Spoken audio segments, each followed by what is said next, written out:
નમસ્કાર વિદ્યાર્થી મિત્રો, આજે લેક્ચર નંબર 7 માં એક સરસ મજાનો નવો નિયમ બાયો સાવરનો નિયમ એ આપણે ભણવા જઈ રહ્યા છીએ। તો વિદ્યાર્થી મિત્રો, આ નિયમ સમજવા એનું ટાઇટલ પહેલા સમજી લઈએ। Topic number chapter 4 4.5। તો આ ટોપિકનું ટાઇટલ છે વિદ્યુત પ્રવાહ ખંડને કારણે ઉત્પન્ન થતા ચુંબકીય ક્ષેત્ર માટે બાયો સાવરનો નિયમ। વિદ્યાર્થી મિત્રો, આપણે પહેલા લેક્ચરમાં ઓસ્ટ્રેનનો નિયમ ભણી ગયા। ઓસ્ટ્રેનનો નિયમ એવું દર્શાવે છે કે વાહક તારમાંથી વિદ્યુત પ્રવાહ પસાર થાય તો તેની આસપાસ ચુંબકીય ક્ષેત્ર ઉદ્ભવે છે। હવે એ ચુંબકીય ક્ષેત્રનું મૂલ્ય કેટલું? તારની નજીક, તારથી દૂર, તારની આસપાસના વિસ્તારમાં ચુંબકીય ક્ષેત્રનું મૂલ્ય શોધવા માટે બાયો અને સાવર આ બે વૈજ્ઞાનિકોએ સંયુક્ત રીતે, બંને અલગ અલગ વૈજ્ઞાનિકો છે, એમને ભેગા થઈને એમણે એક નિયમ આપ્યો જે વિદ્યુત પ્રવાહ અને ચુંબકીય ક્ષેત્ર વચ્ચે સંબંધ દર્શાવે છે। એને કહેવાય છે બાયો સાવરનો નિયમ। તો વિદ્યાર્થી મિત્રો, આ બાયો સાવરનો નિયમ સમજવા આ આકૃતિને આપણે ધ્યાનમાં રાખીને આ નિયમને સમજીશું। જો આકૃતિની અંદર આ XY એ એક યાદચ્છિક આકારનો તાર છે। આ તારમાંથી વિદ્યુત પ્રવાહ પસાર થઈ રહ્યો છે। I જેટલો વિદ્યુત પ્રવાહ પસાર થઈ રહ્યો છે। આ તાર પર એક નાનો સૂક્ષ્મખંડ ધારવામાં આવે છે અને એ સૂક્ષ્મખંડની સાપેક્ષમાં આ P બિંદુ પાસે તેની r અંતરે ચુંબકીય ક્ષેત્ર આપણે શોધવું છે। તો એ ચુંબકીય ક્ષેત્ર શોધવા માટેનો નિયમ એટલે બાયો સાવરનો નિયમ। તો ચલો હવે નિયમ સમજવા આપણે મુખ્ય મુદ્દાઓ હું લખું છું આકૃતિ પરથી, એટલે તમને નિયમ તરત સમજાઈ જશે। તો આકૃતિ પરથી જે XY આ એક યાદચ્છિક આકારનો તાર છે, એટલે કે વાહક છે। તો XY એ વિદ્યુત પ્રવાહધારિત વાહક છે। કેટલો પ્રવાહ જઈ રહ્યો છે? એમાંથી I પ્રવાહ। હવે એમાં તાર ઉપર એક સૂક્ષ્મ ખંડ, સૂક્ષ્મ લંબાઈ ધારો, એટલે કે dl સદિશ એ વાહક પર સૂક્ષ્મ લંબાઈ એટલે કે સૂક્ષ્મ ખંડ છે। હવે એમાંથી I પ્રવાહ જઈ રહ્યો છે। આ સૂક્ષ્મ ખંડમાંથી આ રીતે આ I પ્રવાહ નીચેથી ઉપર આમ જઈ રહ્યો છે। એટલે જો આને I વડે ગુણવામાં આવે તો I dl સદિશને કહેવાય વિદ્યુત પ્રવાહ ખંડ। હવે આ વિદ્યુત પ્રવાહ પસાર થવાના કારણે તેની આસપાસ ચુંબકીય ક્ષેત્ર ઉત્પન્ન થાય, જે તમે અગાઉ ભણી ગયા છો। હવે જો અંગૂઠો હું પ્રવાહની દિશામાં રાખું તો મારી આંગળીઓ આ તારને જે રીતે વીંટળાય આમ પકડતા, આ તારને આમ પકડીએ જમણા હાથ વડે તો આંગળીઓ આ રીતે અહીંથી અંદર જશે અને અહીંથી બહાર આવશે અંગૂઠો પ્રવાહની દિશામાં। તો આ રીતે આંગળીઓ અંદર જશે અને અહીંથી બહાર આવશે। તો એવી રીતે આની આસપાસ ચુંબકીય ક્ષેત્ર વીંટળાયેલું હોય છે, વર્તુળાકાર। અને અહીંયા આ P બિંદુ પાસે એનું મૂલ્ય શોધવું હોય તો ચુંબકીય ક્ષેત્ર બહારથી અંદર જતું હશે। તો આપણો પ્રશ્ન છે કે અહીંયા સૂક્ષ્મ ખંડના કારણે r અંતરે P પાસે ચુંબકીય ક્ષેત્ર શોધવું છે। એટલે કે આ ખંડથી, આ વિદ્યુત પ્રવાહ ખંડથી r અંતરે P બિંદુ પાસે, એટલે કે IDL વિદ્યુત પ્રવાહ ખંડ છે। તો આ વિદ્યુત પ્રવાહ ખંડથી r જેટલા અંતરે, સદિશ r જેટલા અંતરે બિંદુ P પાસે, એટલે કે અહીંયા ચુંબકીય ક્ષેત્ર એ શોધવું છે, જેને આપણે dB વડે દર્શાવીશું। કેમ કે ખંડ સૂક્ષ્મ હોય તો ચુંબકીય ક્ષેત્ર એ સૂક્ષ્મ હોય, એટલે સૂક્ષ્મ એટલે dB। તો dB શોધવું છે। તો આ માટે બાયો સાવરનો નિયમ એ ઉપયોગી છે। અને હવે નિયમના શબ્દો, તો હવે લખું છું હું કે બાયો સાવરનો નિયમ,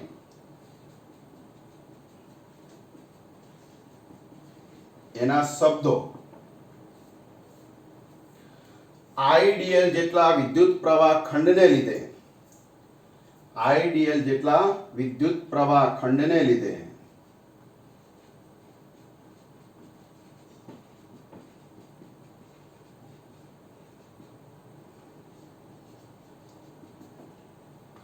ખંડની સાપેક્ષે r જેટલા ખંડની સાપેક્ષે r અંતરે r સદી જેટલા અંતરે ચુંબકીય ક્ષેત્રની તીવ્રતા dB એ વિદ્યુત પ્રવાહ I અને વિદ્યુત પ્રવાહનો જે અંદર આપણે સૂક્ષ્મ ખંડ dl એટલે કે સૂક્ષ્મ લંબાઈ dl ના સમપ્રમાણમાં આ dB નું મૂલ્ય તીવ્રતા dB નું મૂલ્ય I એટલે કે વિદ્યુત પ્રવાહ અને સૂક્ષ્મ લંબાઈ dl ના સમપ્રમાણમાં અને આ જે પ્રવાહખંડ છે ત્યાંથી જે બિંદુએ તીવ્રતા શોધવી હોય તેના અંતરના અને તે બિંદુ સુધીના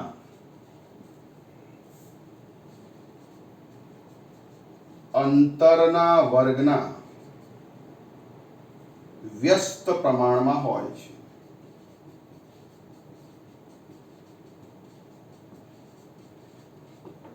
અને દિશા અને આ ચુંબકીય ક્ષેત્રની દિશા એ આ પ્રવાહખંડ વિદ્યુત પ્રવાહખંડ અને સ્થાન સદિશથી બનતા સમતલને લંબ હોય છે. એટલે કે આ બંનેથી જે સમતલ બને r અને dl એ સમતલને લંબ હોય છે. એટલે કે r અને dl થી બનતા સમતલને લંબ હોય છે. તો વિદ્યાર્થી મિત્રો તમને નિયમ ખબર પડી ગઈ હશે કે અહીંયા IDL વિદ્યુત પ્રવાહખંડ છે. આના કારણે અહીંયા ચુંબકીય ક્ષેત્ર dB એ આ પ્રવાહના પણ સમપ્રમાણમાં, આ dB નું મૂલ્ય dl ના પણ સમપ્રમાણમાં, એટલે કે પ્રવાહ વધારવામાં આવે તો dB વધે, આ લંબાઈ વધારવામાં આવે તો dB વધે. અને અંતરના વર્ગના આ બંને વચ્ચેના અંતરના વર્ગના વ્યસ્ત પ્રમાણમાં, એટલે કે અંતર વધારે તો ચુંબકીય ક્ષેત્ર ઓછું, અંતર ઓછું તો ચુંબકીય ક્ષેત્ર વધુ. આવી રીતે ચુંબકીય ક્ષેત્ર એ અંતરના વર્ગના વ્યસ્ત પ્રમાણમાં હોય છે. અને ચુંબકીય ક્ષેત્રની દિશા આ IDL અને આ r સ્થાન સદિશ બંનેથી જે સમતલ બને એટલે કે આ પાટિયું એને લંબ રૂપે, જો આ ક્રોસ નિશાનનો મતલબ કે આ બંનેથી બનતા સમતલને આ પાટિયાને લંબ રૂપે ક્રોસ એટલે બહારથી અંદર તરફ હોય છે. આવી રીતે જમણા હાથના સ્ક્રૂના નિયમ અનુસાર આ દિશાને તમે શોધી શકો છો. તો આવી રીતે વિદ્યાર્થી મિત્રો પહેલા બાયો સાવરનો નિયમ આપણે યાદ રાખીશું. તો હવે આ નિયમને મારે સદિશ સ્વરૂપમાં લખવો હોય ગાણિતિક ભાષામાં, તો હવે આપણે એને ગણિતની ભાષામાં લખીએ તો નિયમ આ રીતે લખાશે.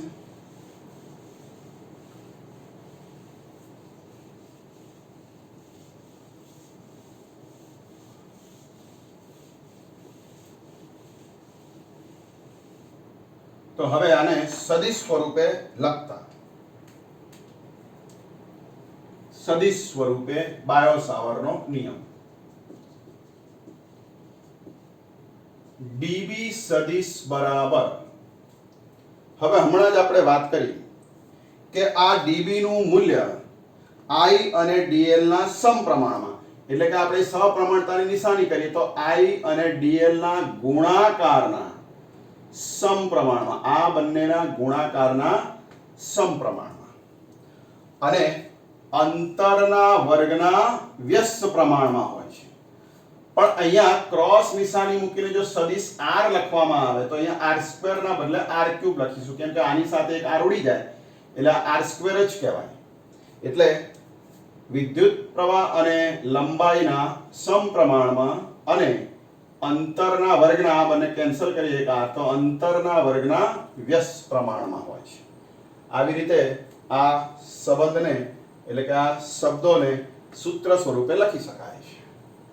જો અહીંયા સપ્રમાણતાની નિશાની દૂર કરવામાં આવે, આ સપ્રમાણતાની નિશાની દૂર કરવામાં આવે તો એક અચળાંક μ0 ભાગ્યા 4π એવો એક સપ્રમાણતા અચળાંક લખવામાં આવે છે. તો આને કહીશું સપ્રમાણતા અચળાંક. અને બાકી જે પદો છે એ જેમ છે એમ જ રહેશે. તો અહીંયા લખીશું કે જ્યાં μ0 by 4π એ સપ્રમાણતા અચળાંક છે અને આ સૂત્ર એ શૂન્યાવકાશ જ્યારે હોય, અહીંયા આ વિસ્તારમાં શૂન્યાવકાશ હોય આ તારની આસપાસ એટલે કે આ વાહકની આસપાસ, ત્યારે આ અચળાંકના સ્વરૂપમાં આપણે આ સૂત્ર લખી શકીએ છીએ. હવે અહીંયા વિદ્યાર્થી મિત્રો મારે ચુંબકીય ક્ષેત્રનું મૂલ્ય શોધવું હોય તો કેવી રીતે શોધાય? તો આનો બંને બાજુ માનાંક લખીશું. બંને બાજુ માનાંક એટલે કે આ dB નું માન લેવામાં આવે તો μ0 by 4π એ તો અચળ જ છે. IDL, હવે અહીંયા IDL સદિશ અને R સદિશ એનો આ ક્રોસ ગુણાકાર છે, સદિશ ગુણાકાર છે, ડોટ ની સદિશ ગુણાકાર છે. 11 માં ભણી ચૂક્યા છે. તો સદિશ ગુણાકારનું તમે મૂલ્ય શોધો. ધારો કે a હોય ને b હોય તો આનો માનાંક AB sin થીટા થાય. એમ અહીંયા IDL R sin થીટા થાય. પરંતુ અહીંયા r³ જોડે એક r ઉડી જતા r² થશે. તો આવી રીતે વિદ્યાર્થી મિત્રો અહીંયા સૂત્ર થશે કે dB નું મૂલ્ય, બાયો-સાવર્ટનો નિયમ એટલે કે dB નું મૂલ્ય એ μ0 by 4π IDL sin θ by r² જેટલું હોય. તો આ બાયો-સાવર્ટનો નિયમ સદિશ સ્વરૂપમાં અને આ બાયો-સાવર્ટનો નિયમ અદિશ સ્વરૂપમાં, મૂલ્ય એટલે અદિશ સ્વરૂપ, અને અહીંયા મૂલ્ય નથી લીધો માનાંક એટલે આ સદિશ સ્વરૂપ છે. તો આવી રીતે વિદ્યાર્થી મિત્રો સદિશ સ્વરૂપ અને અદિશ સ્વરૂપ બંને રીતે બાયો-સાવર્ટનો નિયમ આપણે લખી શકીએ. અહીંયા થીટા શું છે? તો જો અહીંયા આકૃતિમાં વિદ્યાર્થી મિત્રો દર્શાવ્યું છે કે જ્યાં થીટા એ આ જે સ્પર્શક છે તારનો, કે જ્યાં સૂક્ષ્મખંડ આપણે ધારેલો છે ત્યાં આ સ્પર્શક એટલે કે IDL અને R સદિશ વચ્ચેનો ખૂણો છે. IDL સદિશ એટલે કે વિદ્યુત પ્રવાહ ખંડ અને સ્થાન સદિશ R વચ્ચેનો ખૂણો છે.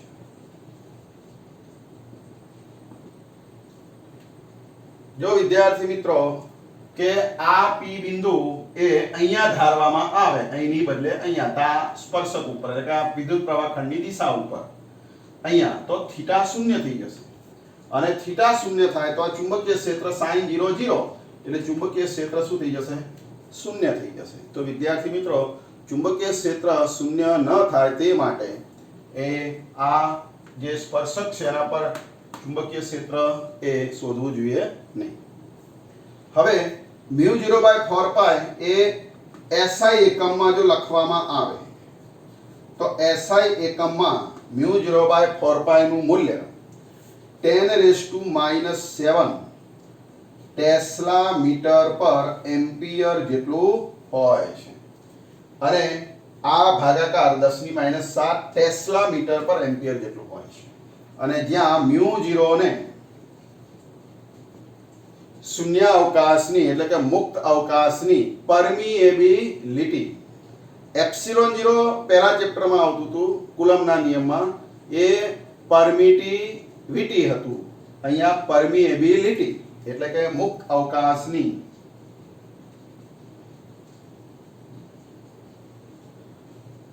પરમિએબિલિટી કહે છે.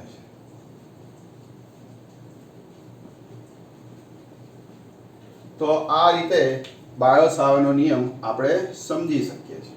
તો વિદ્યાર્થી મિત્રો 2 માર્ક્સની અંદર બોર્ડની એક્ઝામમાં પૂછાય કે બાયો-સાવર્ટનો નિયમ લખો અને સમજાવો, તો આ આકૃતિ દ્વારા તમારે આ સૂત્રો દ્વારા અને શબ્દો દ્વારા આ નિયમ તમારે સમજાવવાનો. તો તમને આશા રાખું છું કે ખબર પડી ગઈ હશે કે બાયો-સાવર્ટનો નિયમ એટલે શું. તેના શબ્દો, આકૃતિ અને સૂત્ર એ તમે 2 વાર લખીને તૈયાર કરશો તો સરસ મજાનું આ તૈયાર થઈ જશે. હવે તમને આ નિયમ ભણ્યા પછી એવું લાગ્યું હશે કે કુલમ્બનો નિયમ ચેપ્ટર 1 જે સ્થિત વિદ્યુત ક્ષેત્ર જોડે સંબંધિત છે, તો એવી રીતે આ બાયો-સાવર્ટનો નિયમ એ ચુંબકીય ક્ષેત્ર જોડે સંબંધિત છે. તો બંને વચ્ચે કંઈક સામ્યતા બી છે અને બંને વચ્ચે કંઈક ડિફરન્સ બી છે, એટલે કે બંને એકબીજાથી જુદા પણ પડે છે. તો આપણે હવે સમજીશું કે બાયો-સાવર્ટનો નિયમ અને કુલમ્બનો નિયમ એટલે કે ચુંબકીય ક્ષેત્ર અને વિદ્યુત ક્ષેત્ર બંને વચ્ચે સામ્યતા અને વિસંગતતા એટલે કે બંનેનું જુદાપણું, તો એ આપણે અત્યારે સમજવાનું છે. તો બાયો-સાવર્ટના નિયમના આધારે એ તમે સમજી શકશો. તો હવે આપણે સમજીએ કે બાયો-સાવર્ટનો નિયમ અને કુલમ્બનો નિયમ. પ્રશ્ન છે કે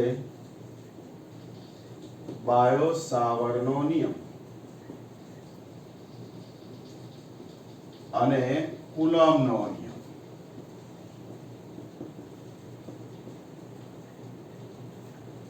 બંને વચ્ચેની સામ્યતા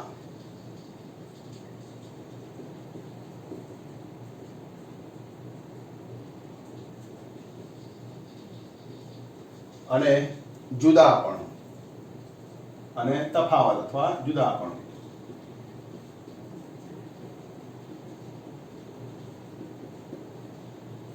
તો વિદ્યાર્થી મિત્રો, આપણે બાયો-સાવર્ટનો નિયમ અને કુલમ્બનો નિયમ. હવે બાયો-સાવર્ટનો નિયમ એકચ્યુઅલી ચુંબકીય ક્ષેત્ર માટે છે અને કુલમ્બનો નિયમ એ વિદ્યુત ક્ષેત્ર એવું આપણે સમજીશું. તો બંને વચ્ચે સામ્યતા શું અને તફાવત શું? તો પહેલી સામ્યતાની જો વાત કરીએ આપણે, તો સામ્યતા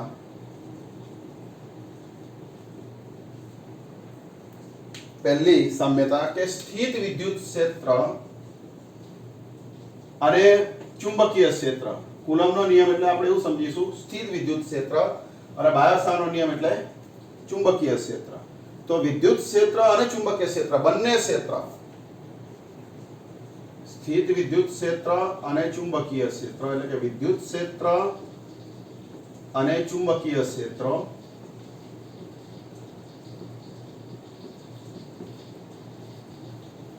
એ બંને ક્ષેત્રો એ અંતરના વર્ગના વ્યસ્ત પ્રમાણમાં હોય છે. ક્ષેત્રો એ ઉદ્ગમથી, જ્યાંથી એ ઉદ્ભવતા હોય ત્યાંથી એ તેમના ઉદ્ગમથી જે બિંદુએ તમારે વિદ્યુત ક્ષેત્ર ચુંબકીય ક્ષેત્ર શોધવું હોય ત્યાં સુધીનું જે અંતર હોય એ અંતરના એટલે કે તેમના ઉદ્ગમથી તે બિંદુ સુધીના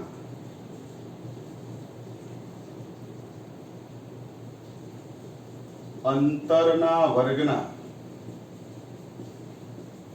વ્યસ્ત પ્રમાણમાં હોય છે.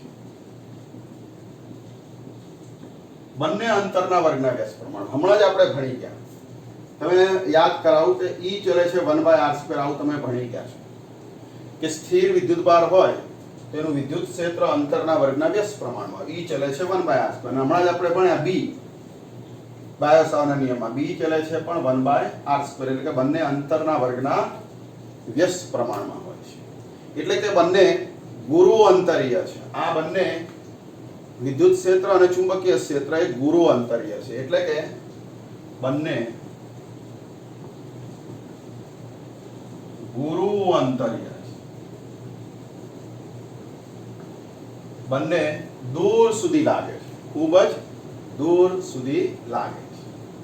અને બીજી સામ્યતાની જો વાત કરીએ તો બીજી સામ્યતા કે બંને એ વિદ્યુત ક્ષેત્ર એટલે કે સ્થિત વિદ્યુત ક્ષેત્ર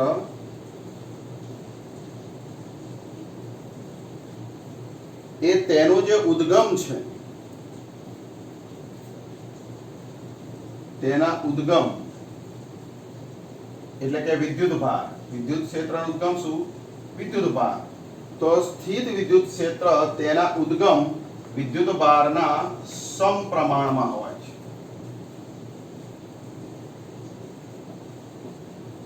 એવી રીતે ચુંબકીય ક્ષેત્ર એ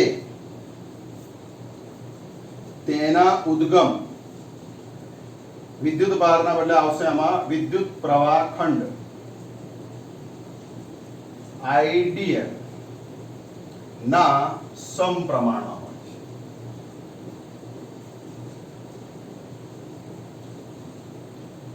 તો આ બંને વચ્ચેની સરખાપણું થયું. તો બંને વચ્ચેનું સરખાપણું કે બંને અંતરના વર્ગના વ્યસ્ત પ્રમાણમાં હોય છે.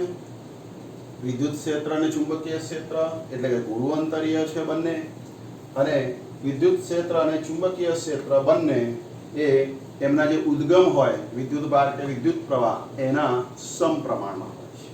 તો આ સામ્યતાની વાત થઈ. હવે બંને વચ્ચેનો ભેદ જુદાપણું. તો હવે આપણે સામ્યતાને બદલે હવે આપણે સમજીએ બંને વચ્ચેનો ડિફરન્સ.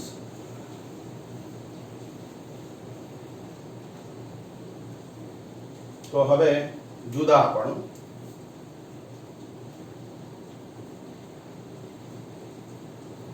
તો બંને વચ્ચેનો તફાવત શું? તો બંને વચ્ચેનો તફાવત, એમાં પહેલો તફાવત, સ્થિત વિદ્યુત ક્ષેત્ર એ તેનું જે ઉદ્ગમ છે એ અદિશ ઉદ્ગમ એના સમપ્રમાણમાં હોય છે. એટલે કે અદિશ ઉદ્ગમ વિદ્યુત સ્થિત વિદ્યુત ક્ષેત્રનું ઉદ્ગમ, સ્થિત વિદ્યુત ક્ષેત્ર નું ઉદ્ગમ અથવા સ્થિત વિદ્યુત ક્ષેત્ર તેના અદિશ ઉદ્ગમ એટલે કે સ્થિત વિદ્યુત ક્ષેત્ર નું ઉદ્ગમ એ અદિશ હોય છે. અદિશ એટલે કે વિદ્યુત ભાર અદિશ. સ્થિત વિદ્યુત ક્ષેત્રનું ઉદ્ગમ એ અદિશ છે એટલે કે વિદ્યુત ભાર અદિશ છે. જ્યારે ચુંબકીય ક્ષેત્રનું ઉદ્ગમ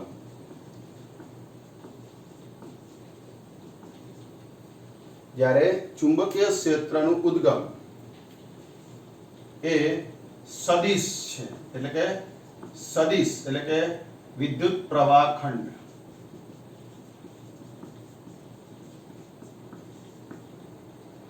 એટલે સ્થિત વિદ્યુત ક્ષેત્ર એ અદિશ ઉદ્ગમ વિદ્યુત ભાર પર આધારિત છે.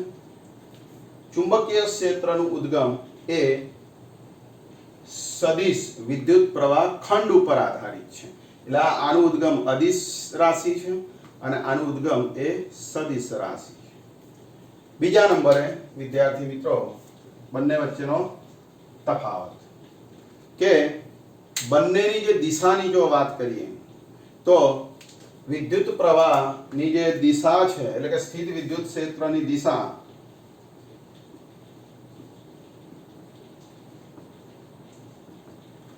તે જેમાંથી ઉદ્ભવે એટલે કે વિદ્યુત ભાર, સ્થિત વિદ્યુત ક્ષેત્રની દિશા એ ઉદ્ગમ અને જે બિંદુએ તીવ્રતા શોધતા હોય તે બિંદુ, ઉદ્ગમ અને તેને જોડતા બિંદુ વચ્ચેના સ્થાનાંતર સદિશની દિશામાં હોય છે. જ્યારે ચુંબકીય ક્ષેત્રની દિશા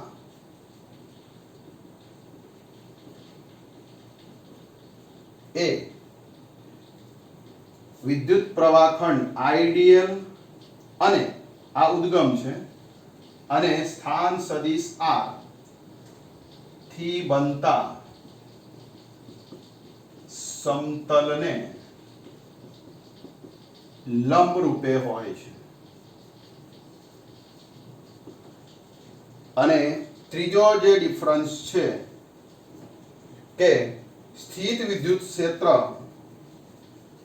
એટલે કે બીજા અર્થમાં કહેવાય કે કુલમનો નિયમ એ ખૂણો થીટા એના પર આધારિત નથી. અદિશ એટલે થીટા એમાં નથી આવતો. અને ચુંબકીય ક્ષેત્ર એટલે કે બાયો સાવરનો નિયમ એ ચુંબકીય ક્ષેત્ર એટલે કે બાયો સાવરનો નિયમ એ થીટા પર, ખૂણો થીટા આઈડિયલ અને આર વચ્ચેનો થીટા પર આધારિત છે. તો આવી રીતે વિદ્યાર્થી મિત્રો આ ત્રણ એ જુદાપણું, તો બંને વચ્ચે સરખાપણું પણ છે એટલે કે સામ્યતા પણ છે, અને આ બંને વચ્ચે જુદાપણું પણ છે એટલે કે ચુંબકીય ક્ષેત્ર અને વિદ્યુત ક્ષેત્ર વચ્ચેની સામ્યતા અને જુદાપણું. એના બે મુદ્દાઓ જો પરીક્ષામાં પૂછાય 2 માર્ક્સમાં તો તમારે આ રીતે એને યાદ રાખવાના છે. તો પહેલું ચેપ્ટર અને ચોથું ચેપ્ટર બંને ચેપ્ટર એના માટે તમને આવડવા જરૂરી છે, તો જ તમે આ તફાવત અને સરખામણી અને બરાબર જુદાપણું તમે લખી શકશો. તો વિદ્યાર્થી મિત્રો તમે આ સમજી ગયા હશો. હવે આપણે થોડુંક આગળ વધીએ. એક નાનકડો ટોપિક છે એપ્સિલોન 0 અને મ્યુ 0 વચ્ચેનો સંબંધ, એટલે કે એની થોડીક ડીપમાં માહિતી છે એ આપણે સમજી લઈએ. પછી આપણે ઉદાહરણ નંબર 4.5 ગણીશું, જેથી પસ્ટેનો નિયમ અને બાયો સાવરનો નિયમ તમે સારી રીતે સમજી શકો. તો હવે આપણે સમજીએ કે મ્યુ 0 વિશે પરીક્ષામાં કેવા પ્રશ્નો પૂછાય છે. તો એમસીક્યુ માટે આ મ્યુ 0 કઈ રીતે ઉપયોગી છે. તો પહેલા તો મ્યુ 0 એટલે તમને ખબર છે કે મુક્ત અવકાશની પરમિએબિલિટી એટલે મ્યુ 0. વિદ્યાર્થી મિત્રો આ જે મ્યુ 0 છે એનો એકમ શું, હમણાં જ આપણે વાત કરી હતી કે આનો એસઆઈ એકમ એ ટેસ્લા ઇન્ટુ મીટર પ્રતિ એમ્પિયર છે. હવે બીજો એક એકમ કે આ ટેસ્લાનો મતલબ થાય કે એટલે કે આના બદલે વેબર પ્રતિ એમ્પિયર ઇન્ટુ મીટર. આ એકમને બદલે તમે આવું પણ લખી શકો કે વેબર એટલે ચુંબકીય ફ્લક્સનો એકમ છે અને ભાગ્યા પ્રવાહ અને ગુણ્યા લંબાઈનો એકમ એટલે વેબર પર એમ્પિયર મીટર, અથવા ત્રીજો આનો એકમ છે ન્યૂટન પર એમ્પિયર સ્ક્વેર. તો આવા 3 એકમો મ્યુ 0 ના થાય. પરીક્ષામાં આવા 3 એકમો માંથી ગમે તે એક એકમ એમસીક્યુ માં પૂછાય કે નીચેનામાંથી કયો એકમ ચુંબકીય ક્ષેત્રનો છે. તો આ 3 માંથી ગમે તે એક આપ્યો હશે તમે સિલેક્ટ કરી શકો, અથવા નીચેનામાંથી કયો એકમ ચુંબકીય ક્ષેત્રનો નથી. જો નથી તો તમારે આ 3 આપ્યા હોય એ સિવાયનો જે હોય એ નથીમાં આવશે. તો આવી રીતે એકમો યાદ રાખવાના. હવે મ્યુ 0 અને એપ્સિલોન 0, તો આ મ્યુ 0 નું પારિમાણિક સૂત્ર પૂછાય. તો ન્યૂટનનું પારિમાણિક સૂત્ર એટલે m1L1T-2 ભાગ્યા એમ્પિયર એટલે A2. ન્યૂટન એટલે બળનું 11માં ભણી ચૂક્યા છો, અને છેદમાં એમ્પિયર સ્ક્વેર. જો આનું સાદુરૂપ આપવામાં આવે તો m1L1T-2 એટલે 11 અને -22. તો આવું પારિમાણિક સૂત્ર એ મ્યુ 0 નું થશે. તો મ્યુ 0 ના 3 એકમ અને પારિમાણિક સૂત્ર એ આપણે યાદ રાખીશું. હવે એપ્સિલોન 0 અને મ્યુ 0 બંને વચ્ચે સંબંધ દર્શાવતું એક સૂત્ર છે જે આપણે અત્યારે સમજવા જઈ રહ્યા છીએ. તો હવે એપ્સિલોન 0 અને મ્યુ 0 જો આ બેનો ગુણાકાર કરવામાં આવે તો એમાં એપ્સિલોન 0 ને 4π વડે ગુણીએ અને મ્યુ 0 ને 4π વડે ભાગીએ તો વિદ્યાર્થી મિત્રો યાદ કરો કે 1/4π એપ્સિલોન 0 એટલે કુલમ અચળાંક, જેનું મૂલ્ય 9×10⁹ હોય છે. એટલે કે આનો વ્યસ્ત 1/9×10⁹. મ્યુ 0/4π એટલે 10⁻⁷ એ આપણે હમણાં જ વાત કરી હતી કે આ 10⁻⁷. હવે વિદ્યાર્થી મિત્રો આનું સાદુરૂપ શું થાય? તો આનું સાદુરૂપ જો આપીએ તો 10⁻⁷ છેદમાં લઈ જતા એપ્સિલોન 0 ગુણ્યા મ્યુ 0 બરાબર 9 ને 7 16, એટલે કે 1/9 ગુણ્યા 10⁻16. આને વિદ્યાર્થી મિત્રો આવી રીતે પણ લખી શકાય કે 3 ગુણ્યા 10 ની 8 નો વર્ગ એટલે 3 નો વર્ગ 9 અને આ 16 10 ની આવી રીતે પણ આને લખી શકાય. હવે આ 3 10 ની 8 જોઈને તમને ખ્યાલ આવી ગયો હશે કે આ 3 ગુણ્યા 10 ની 8 મીટર પર સેકન્ડ એ શું છે? તો શૂન્યાવકાશમાં પ્રકાશની ઝડપ, શૂન્યાવકાશમાં પ્રકાશની ઝડપ છે એટલે આને c લખવામાં આવે તો એપ્સિલોન 0 મ્યુ 0 એટલે 1/c² એટલે c બરાબર વર્ગ કાઢી નાખતા 1/μ0 એપ્સિલોન 0 વર્ગમૂળમાં અને એનો વ્યસ્ત. તો આવી રીતે વિદ્યાર્થી મિત્રો પ્રકાશની ઝડપ શૂન્યાવકાશમાં, આ માધ્યમની પરમિયાબિલિટી શૂન્યાવકાશમાં એટલે કે ટૂંકમાં મુક્ત અવકાશની પરમિટિવિટી અને આ મુક્ત અવકાશની પરમિયાબિલિટી. તો આ પરમિટિવિટી, પરમિયાબિલિટી અને ઝડપ આ બધું શૂન્યાવકાશમાં હોય, મુક્ત અવકાશમાં હોય ત્યારે આ ત્રણેય વચ્ચેનો સંબંધ છે. તો વિદ્યાર્થી મિત્રો આવી રીતે વર્ગમૂળમાં μ0 એપ્સિલોન 0 એનો જો વ્યસ્ત લેવામાં આવે તો પ્રકાશની ઝડપ મળે છે. એટલે કે આનો એકમ શું થાય? મીટર પર સેકન્ડ. જો પરીક્ષામાં પૂછાય કે 1/વર્ગમૂળમાં μ0 એપ્સિલોન 0 નો એકમ જણાવો તો શું થાય? મીટર પર સેકન્ડ છે, ઝડપ છે. તો તમને ખ્યાલ આવી ગયો હશે. તો વિદ્યાર્થી મિત્રો તમને ખ્યાલ આવી ગયો હશે કે એમસીક્યુમાં μ0 એપ્સિલોન 0 સંબંધિત પ્રશ્નો કેવા પૂછાય. તો આ પણ પ્રશ્ન એમસીક્યુમાં વારંવાર પૂછાતો હોય છે કે વર્ગમૂળમાં 1/μ0 એપ્સિલોન 0 એનો એકમ જણાવો તો મીટર પર સેકન્ડ, અથવા એવું પૂછાય કે μ0 એપ્સિલોન 0 નો એકમ જણાવો તો મીટર પર સેકન્ડનો વર્ગ અને એનો વ્યસ્ત લઈ લેવાનો એટલે સેકન્ડ સ્ક્વેર પર મીટર સ્ક્વેર. આવા પ્રશ્નો પણ પરીક્ષામાં પૂછી શકાય. તો વિદ્યાર્થી મિત્રો આ ટોપિક તમે સમજી ગયા હશો. તો હવે આપણે બાયોસાવરનો નિયમ એને વધારે સારી રીતે સમજવા એના પર આધારિત એક ઉદાહરણનો 4.5 નંબરનો ન્યુમેરિકલ્સ છે. તો ખૂબ જ સહેલો છે, આપણે અત્યારે સમજી લઈએ. ત્યાં સુધી આટલું તૈયાર કરશું.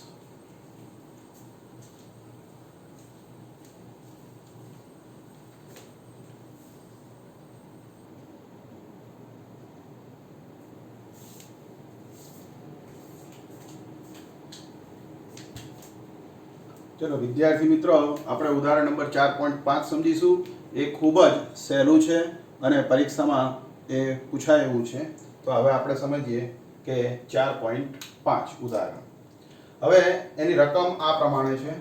સૂક્ષ્મ ખંડ ડેલ્ટા એલ સદિશ બરાબર ડેલ્ટા xi કેરેટ. જો અહીંયા આકૃતિમાં ઉગમ બિંદુ પર મૂકેલો છે. આ xy સમતલમાં આ x અને y નું ઉગમ બિંદુ છે. અહીંયા આ ડેલ્ટા xi એટલે કે સૂક્ષ્મ લંબાઈનો ખંડ એ આપણે અહીંયા મૂકેલો છે.